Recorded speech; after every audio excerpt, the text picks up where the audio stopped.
Hello and welcome back to the Homework Helper. Today we're going to be looking at Lesson 8 from Unit 2, the Ready, Set, Go problems for the homework assignment. Let's dive right in here. So for the Ready section, we're going to start 1, 2, 3, 4. This is going to involve a little bit of graphing, sketching of the graphs, because some of the graphs are going to be a little bit out there with some crazy points that we're going to need. So we're going to just sketch the graphs, state the vertex, write the equation of the line of symmetry, identify the stretch factor, indicate whether it is at a maximum or minimum. All right, so let's start with number 1. So number 1 has a vertex. It's actually given to us in vertex form, so it's kind of nice. So the vertex we can see by taking this value and this value. So the h here is going to be -5, and the k value is going to be -9. So our vertex is at -5, -9. So I'm going to just sketch this, and this is going to be opening down, so I'll give myself some room. And you'll see with some of these later ones that you're going to have to really kind of play around with the scaling on these if you want them all to fit. That's probably not even enough room. Yeah, just barely. Is that right around there?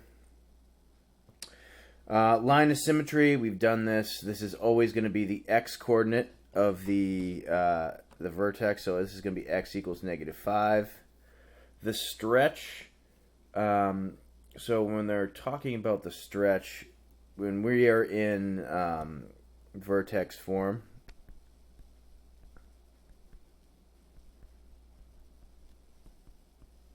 right here, this guy right here, that's our stretch. Right, so the a value is our stretch. So in this one we can see this pretty clearly, and that's going to be at -3. So really, I mean, you could say it's 3 and just have it be reflected, but I'm just going to leave it as a equals -3. And this is going to be a maximum, because this is going to be opening down, and this is all we're going to have to really look at for this thing. So this is going to be a maximum. So there are no points higher than that one. The next one's going to be a little bit trickier because this is in standard form, so we're going to have to do a little bit of shifting around with this this parabola. So we're going to just do what we've been doing in completing the square, but first I'm going to just treat this piece as its own little entity. So I'm just going to ignore this +7 is just going to hang out over here. So we get f of x equals, and now from this section I'm going to pull out a 2, and I'm left with x minus 3.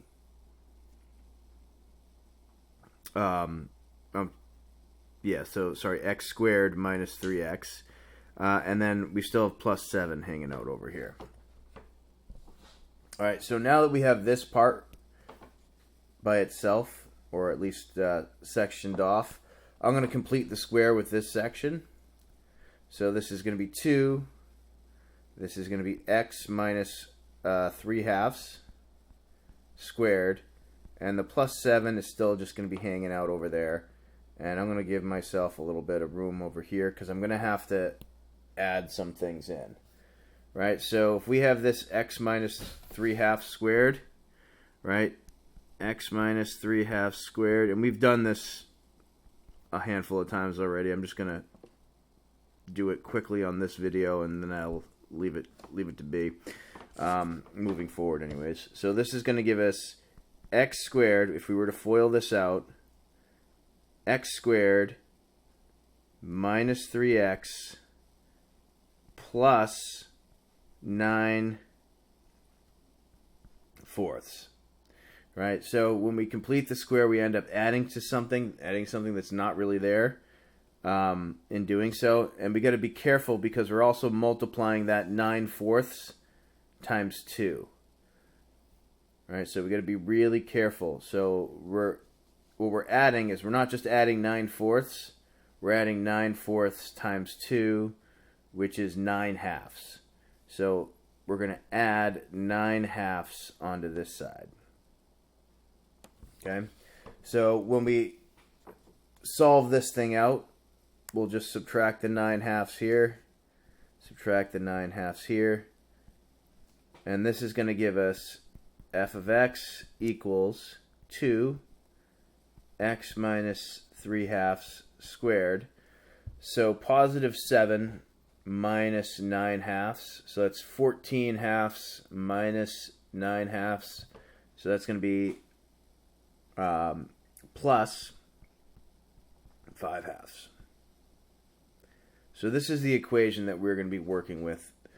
So obviously this one was a little bit more involved than the other one, and by a little bit I mean pretty significantly, really. But now we have everything that we need. So our vertex is at 3/2, 5/2. Our line of symmetry is x equals 3/2.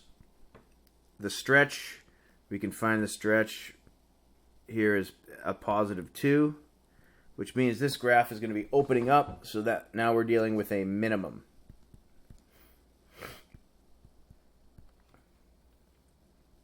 All right, so this graph, I'm just, once again, just going to sketch this. I'm not going to go in too crazy detail, trying to plot every little point. I know that this is going to be a skinnier graph than normal because a is a value that's greater than 1. So I'm not going to waste time finding the intercepts or anything like that. But 3/2, 5/2, so that's 1.5 and 2.5.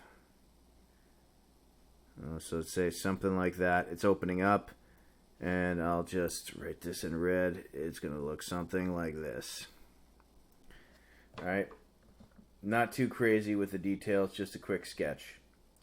All right, so that takes us to number 3, and this is another one that's kind of tricky. Number 4 is not too bad. As you can see that it's already written in vertex form, so that's helpful. But this one is not. So let's do what we did in the previous problem. I'm going to write f of x equals, pull out a -4. That gives us x squared plus 6x. And then I'm just going to let the 20 hang out over here. All right, so done this a couple of times. You can pull out more than a negative. You could have pulled out -4x, but that's not going to help us get a vertex. So you want it to be in this format when you're completing the square. All right, because if it's not in that format, you're going to have a really hard time getting what you need to get it so you can find the vertex. All right, so now we're going to complete the square with this part. This is -4. This becomes x plus 3 squared, and then the 20 is still hanging out there. Now I've already done the multiplying it out and seeing what we're going to end up adding, except for in this case, since it is a -4 being multiplied by it, right? We're going to take the x plus 3 squared. That's going to give us, I'll write it out quick, x squared plus 6x, which is what we wanted, plus 9. All right, so that plus 9 is going to be a problem. So what we're going to do is we're going to take that plus 9, multiply it by -4, and essentially we are adding -36 onto this right side of the equation. I'm going to balance it out, and I'm going to push this down a little bit so I don't encroach more on the answer here. So f of x minus 36 equals -4, x plus 3 squared plus 20. Okay, so when we complete this out, add 36 to both sides. All right, we get f of x equals -4, x plus 3 squared plus 56. And there's the problem that we're working with, or the equation. All right, so vertex. The vertex is going to be at negative 356. So this is what I'm talking about. Like, we're going to have to worry about scaling this, and I'm just going to just throw a sketch in there. Line of symmetry is going to be x equals negative 3. Pretty easy. The stretch is a equals negative 4, and this is going to be opening down, so we are dealing with a maximum. Let's see here. So we get negative 356 opening down, and it's going to be pretty steep. And I'm going to just say, okay, so this is negative 3. We'll just write it. Negative 356. And this is not done to scale. But it's going to look something like that. I guess I could be a little bit smarter with it. But that's really off scale. So we could say that, and I'm not solving the x-intercepts, so let's say that this is at 0, 20. We could do that. We could say that this is negative 6. Let's see, that would be negative 6, 20, if we want to throw some points in there. Last problem for the ready section is number 4. And this one is in vertex form already, so it's pretty nice, which means that we can identify the vertex to be 2, 26 pretty quickly. The line of symmetry is at x equals 2. The stretch is 4. And since it's opening up, this is going to be a minimum. This is going to be a minimum.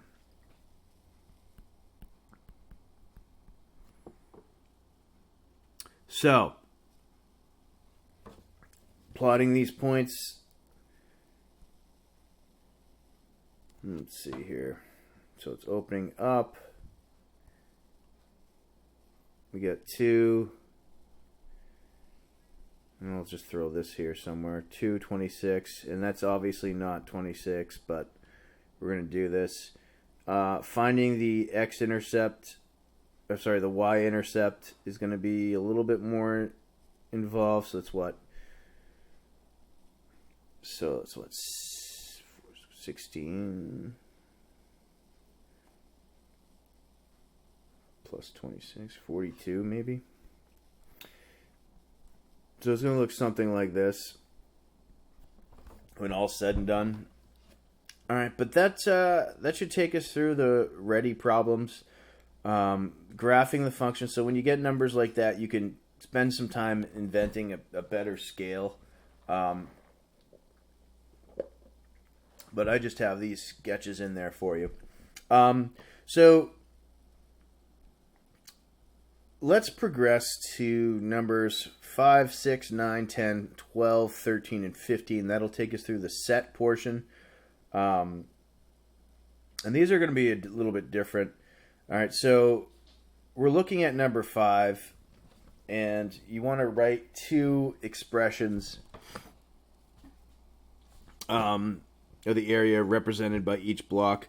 Let x be the side length of the large squares and 1 be the side length of the small squares. So this first one, let's just go across the top here, right? So this is x, x, x.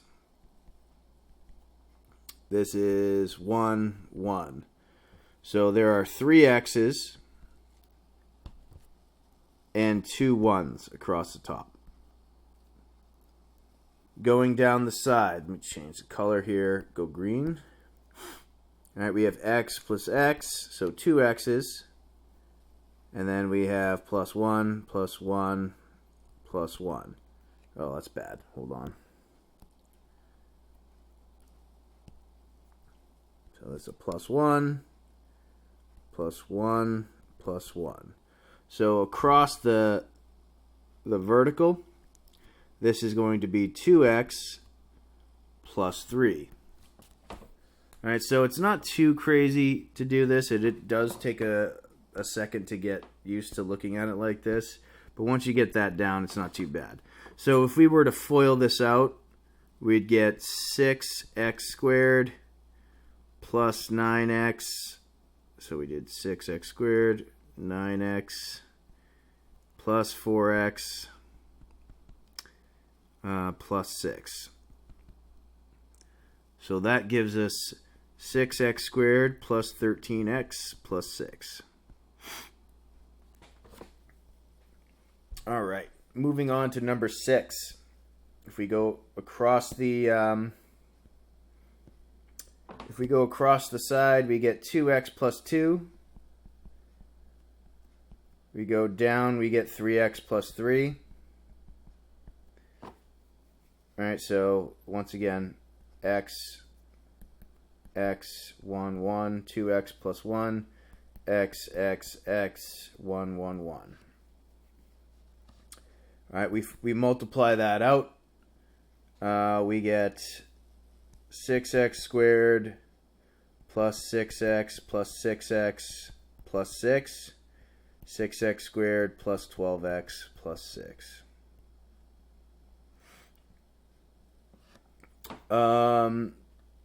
Number 9.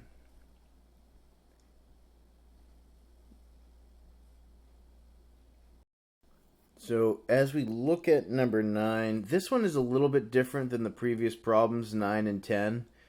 I guess we could say 9 through 11 will be kind of similar. So here we're dealing with these open area models. So one of the things with this, so you can kind of go through it as like just straight through these. So we get 4x squared plus 8x minus 1x minus 2. So 4x squared plus 7x minus 2. That's what the multiplication, or if we were to do everything out, the summation of this this model would be. But if we look at it, this actually, think of it as like being as like a multiplication table. So this could be 4x, and this would be x. So 4x times x is 4x squared. This one would have to be a minus 1. So 4x times, I'm sorry, not minus 1. This one would be a minus.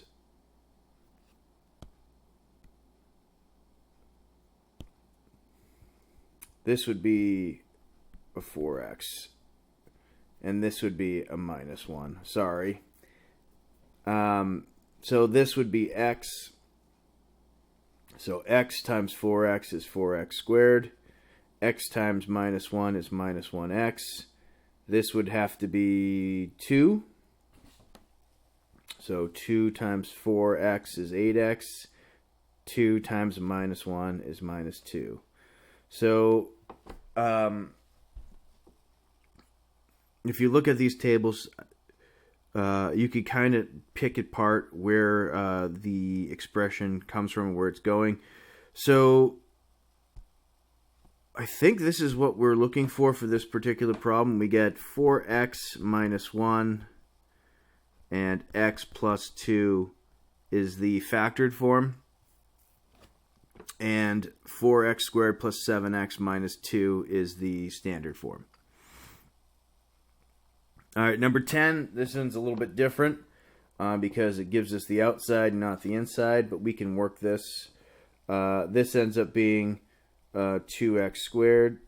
This is 3x. We don't know what this one is yet, but we know that this is negative 15, so this has to be a negative 5. So 2x times negative 5 is negative 10x. So if we were to write this out, it's 2x plus 3. It's x minus 5. And if we were to add up all the things inside the table, we get 2x squared, 3x minus 7x minus 15. All right, moving right along to number 11. All right, I'm sorry, we don't have to do number 11. We have to do number 12. So, factor the following quadratic expressions. Use a visual model to assist you if needed. Yeah, I'm not going to use the visual model. These ones are,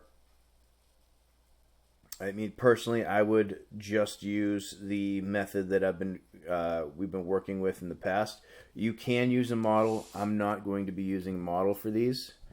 So if we were just going back to, so it has to, if we're just going back to the factoring method that we've used in previous assignments, all right, we would get A times C, which is negative 20, has to add up to B, which is positive 19. So this is 20 and negative 1 is the only way that that will work. So this would be 4x squared plus 20 minus, sorry, plus 20x minus x minus 5. We can factor out the 4x here, and we get x plus 5. We can factor out the minus 1. We get x plus 5. These guys are the same, so we know we did it right. And this ends up being 4x minus 1 times x plus 5. Number 13. All right, now we get multiplies out to be 24. Has to add up to be a negative 10. So this is going to be negative 6 and negative 4. So we get 3x squared minus 6x minus 4x plus 8. Factor out a 3x for this one. We get x minus 2. Factor out a minus 2 for this one. We get x minus 2. These guys are the same, which means we did it right. Combine it, we get 3x minus 2 and x minus 2. All right. Two more problems from the set portion. We got 13, we got 15. 13, once again, this time it's a little bit of a higher number. We get 24 times 3 is 72. So multiples of 72 that add up to be negative 14. Let's see here. I'm sorry, this is negative 72. So 72 multiplies out to be negative 72, adds up to negative 14.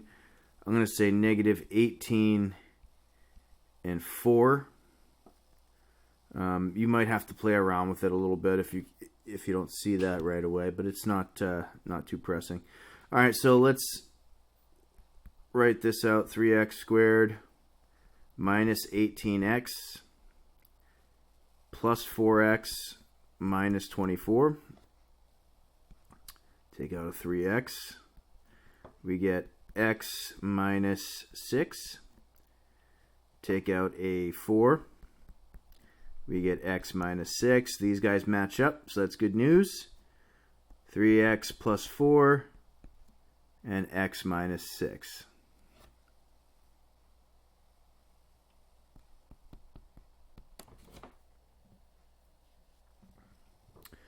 All right, so that takes us through 15.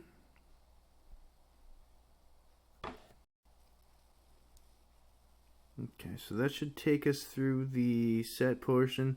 I do realize I did make a mistake here. I wanted to pull out for this problem right here. I wanted to pull out a negative 4 and not a negative 2. That's my fault. I apologize. So this should be a negative 4. X plus 2. So this would make it a minus 4 there. Sorry about that. Okay. I believe everything else is accounted for in this portion.